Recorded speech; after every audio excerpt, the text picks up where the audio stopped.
Norint tapti stipriu, nebūtina didinti savo galios. Kita strategijos galimybė – susilpninti varžovus. Būtent tai ir daro Trumpas Izraelio rankomis smogdamas Iranui. Ir Donaldas Trumpas nemeluoja. Jis iš tikrųjų gelbsti Jungtines Amerikos valstijas.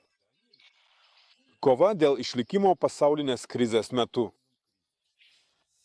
Trumpas apgaudinėja tik dėl baisaus Irano branduolinio ginklo.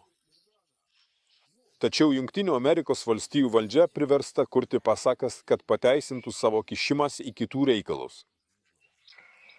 Todėl ir buvo paleista pasaka apie Irano branduolinę grėsmę. Amerikiečiai be gailesčio susilpnins arba net visiškai sunaikins bet kurią valstybę. Tai kova dėl išlikimo krizės metu. Čia nėra nei draugystės, nei užuojautos.